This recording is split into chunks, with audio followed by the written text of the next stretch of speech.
Emergency dispatch centers never sleep. Phones ring all night. Accidents, medical emergencies, wrong numbers. Dispatchers are trained to stay calm no matter what they hear. This call came in just after 3 a.m. The line opened, but nobody spoke. At first, the dispatcher assumed it was a pocket call, but instead of background noise, there was only a faint crackling sound like static from an old radio. She followed protocol. 911, what's your emergency? No answer. She traced the call. An address appeared on her screen. A small house in a quiet California neighborhood, marked vacant.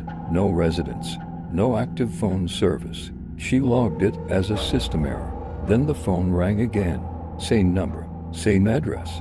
This time, a woman spoke. Her voice was weak, tired. I'm still here. The call ended. Police were sent immediately. When officers arrived, they found an empty house. No furniture, no electricity, no phone. Dust covered the floors and touched. There was no way to make a call from inside. Officers reported back, nothing found. But the calls didn't stop. Night after night, dispatchers received calls from the same address, always late, always after midnight. Sometimes there was silence, sometimes breathing. Once, the dispatcher heard quiet crying before the call dropped. Finally, one dispatcher asked, "Mom, do you need help?" The woman answered calmly, "They already helped me." That answer changed everything.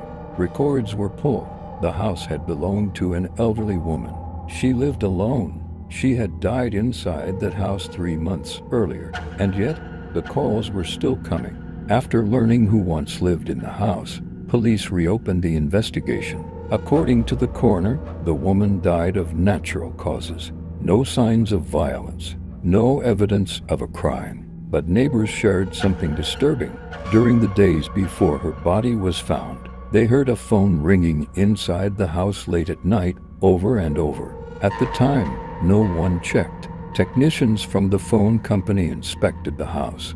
They found no active wiring, no equipment capable of placing a call.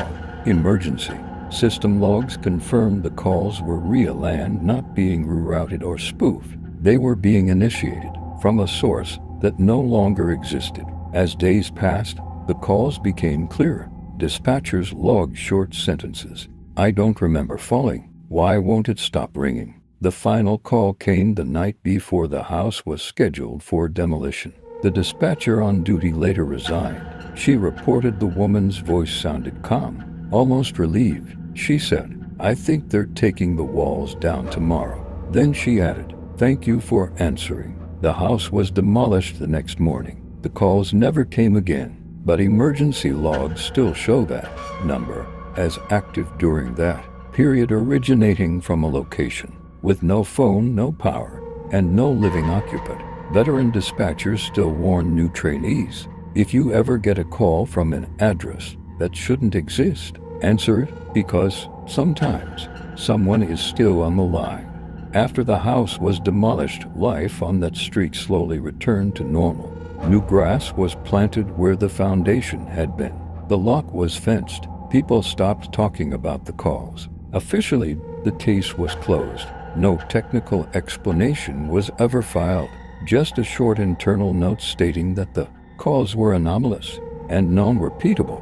But among dispatchers, the story didn't end there. The recordings were never released to the public, but those who heard them said the same thing. The voice didn't sound angry, or threatening, or confused. It sounded lonely. One former dispatcher later said something that stayed with everyone who heard it. She wasn't asking for help anymore. She was just trying not to disappear without being heard. Emergency systems are built to respond to the living to accidents, crimes, and immediate danger. They are not designed for the slow, quiet moments when someone dies unnoticed. In this case, the woman lived alone. She died alone, and for days, no one knew.